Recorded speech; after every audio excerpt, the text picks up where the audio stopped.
I'm Mike Brewer, and this is the Road to Fulfillment podcast. Every month, you'll hear real stories from real leaders sharing their journey to success and what they found on the road to fulfillment. Hello, everyone. Welcome to episode 2 of the Road to Fulfillment podcast. I'm your host, Mike Brewer, and this, while being episode 2, is the very first solo episode of the show.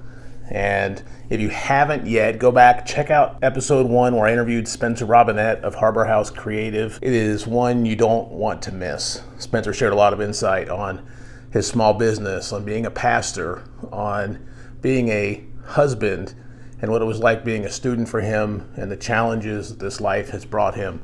And it's really worth the listen. This is an interview you won't hear anywhere else. So today, on the very first solo episode, you just get me, and what I want to talk about today is one of the pillars of fulfillment. And if you've read any of my stuff, you know that I believe there are 3 pillars of fulfillment. And those pillars are mission, connections, and wellness. And I want to focus today on connections and how your connections or your relationships affect every aspect of life and why they're so important to being fulfilled. Now, some would argue that the road to fulfillment is being fulfilled, and I don't really have a problem with that because I agree. I feel like being on the road to fulfillment or starting to do things or make changes in your life that help you feel fulfilled changes everything. When you start to have those moments, when you get the chance to start getting some wins and you start making changes in your life, you start to feel like you're on the road to fulfillment. You start feeling different. You start noticing differences and different things in your life, and you start wanting more. But today we focus on relationships. There's a reason why I wanted to start with relationships, and because this is one that is an extreme challenge for me, as well as something that's very personal. Today I want to talk about why we want to cultivate good relationships. And I want to talk a little bit about how to cultivate good relationships. So let me just start here. And part of the reason why this became a pillar of fulfillment for me was because I didn't always have great relationships. And I want to share a story with you.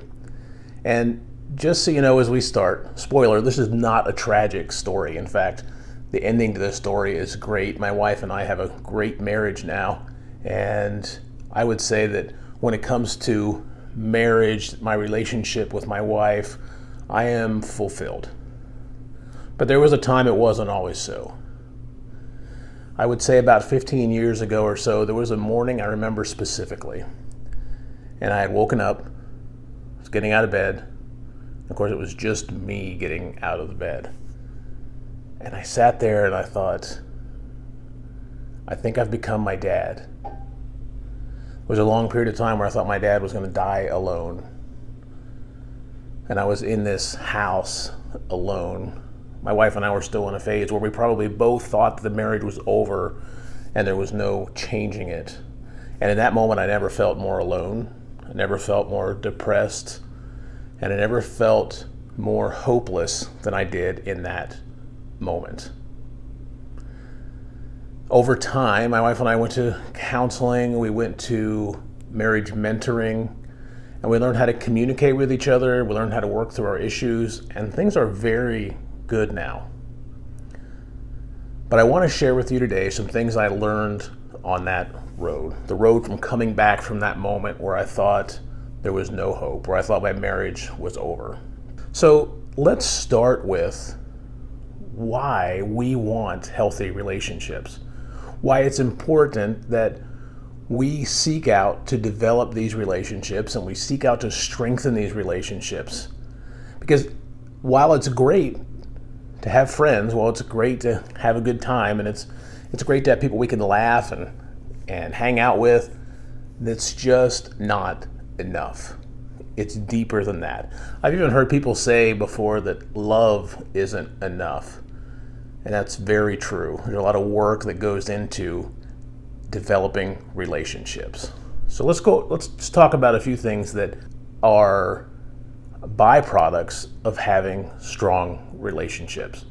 Number one, stress relief. I think if you surveyed 1,000 people, 900 and change would say that they have too much stress in their life. Well, one thing having strong relationships does is it gives you someone to process life with, someone to process even your day with, or challenges you're going through. Simply having someone you can talk to, for a lot of people, is a very big deal. Some people would say that they don't have anybody they can talk to, and that's a challenge. That's a real problem, because eliminating stress, or at least a percentage of your stress, would be helpful to so many people. And if people just had a strong relationship that they could process life with and talk through challenges with, they would find that they had a lot less stress. The next is improved mental health. Now, a lot of people know that's just a buzzword. Mental health means a lot of things, but when you have people in your life that you call partner, that you call friend, that you have strong relationships with, you have emotional support and you have a feeling of belonging. And that reduces a lot of things. Not only does that reduce stress, but that reduces depression, and it reduces the feeling of loneliness. And nobody likes the feeling of loneliness. Nobody. Being alone and having solitude, that's a different thing. But feeling lonely or feeling alone, that's a problem. Cultivating strong relationships can reduce the sense of feeling like you're alone in this world. Your mental health can improve by cultivating strong relationships. And the third thing is healthy habits. How many times have you ever thought, maybe this is you, how many times have you thought, man, I would probably go to the gym more if I had someone to go with. If I had someone that I could take with me to the gym, I would go a lot more often. Or how many times have you thought, I failed at starting that new habit. It really would have been awesome if someone was doing that with me. Or I'm sure you've had this feeling too. When you've had a friend that encourages you and is there as a support system as you try to develop new habits, new healthy habits. Look, habits are important. Healthy habits are very important. And when you have someone there to champion you and encourage you on that road, developing healthier habits becomes easier. Cultivate strong relationships because it helps you develop healthier habits. It reduces stress and improves mental health. Now, if we could talk for a minute about how. How in the world do you develop stronger relationships? How do you cultivate new relationships? Well, starting from scratch can be a little bit harder. But when you have a relationship of some kind with someone, you can work to develop the relationship better. So I want to give you just a few things that I've learned along my way of mostly failure, but some success, on how to cultivate and develop relationships. Number one, you might roll your eyes because you've heard it so many times, but communication is key. And I'm going to start with listening, because I feel like when we talk about communication, we often think about what we need to say, how we need to communicate to other people, but I promise you, the most important thing we can do is listen in a relationship. And I'll start with this example.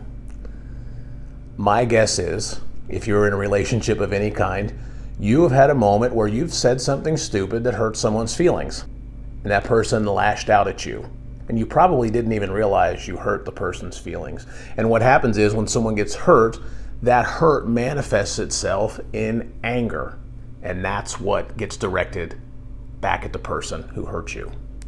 And then, because someone snapped at you and probably hurt your feelings back, you then in turn return anger for anger, and it creates a fight and a cycle. My encouragement to you is to not snap back. Try to realize that when that first initial outburst of anger happens, that there's something under the surface that you just don't know about yet. And more than likely, it's something you've said or done. Husbands, I'm kind of talking to you here. It's more than likely something you've said or done that's triggered that response.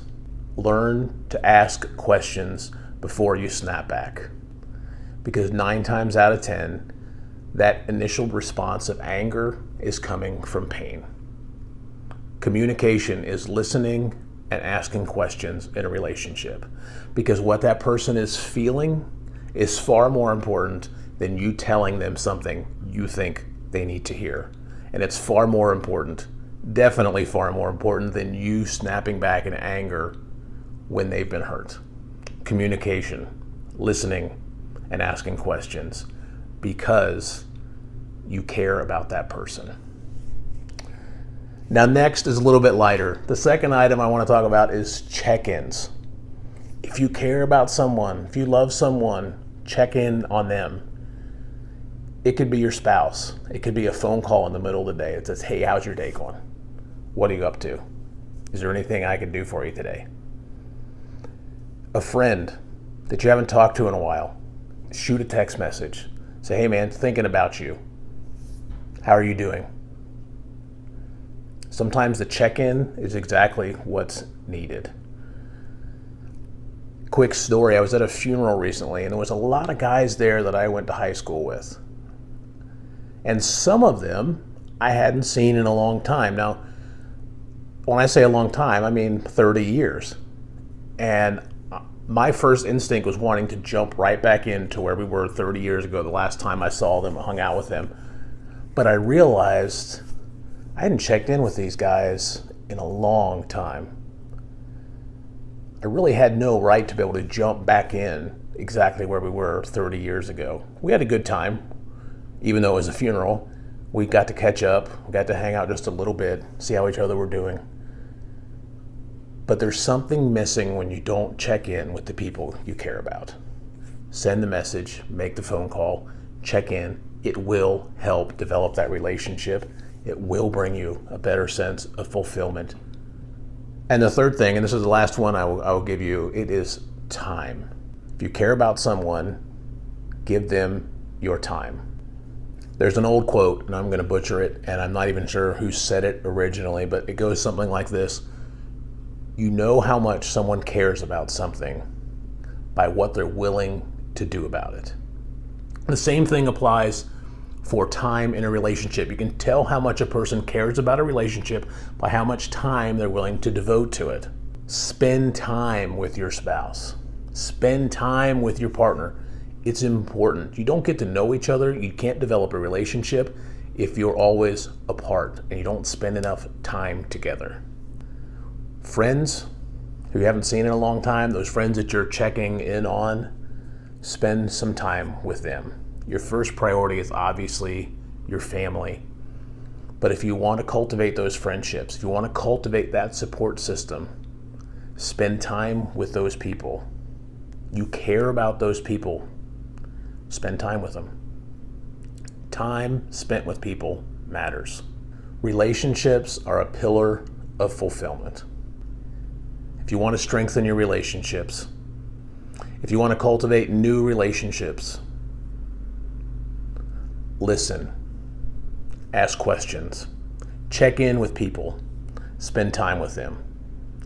It matters. Relationships are a pillar of fulfillment, and you deserve to live a fulfilled life.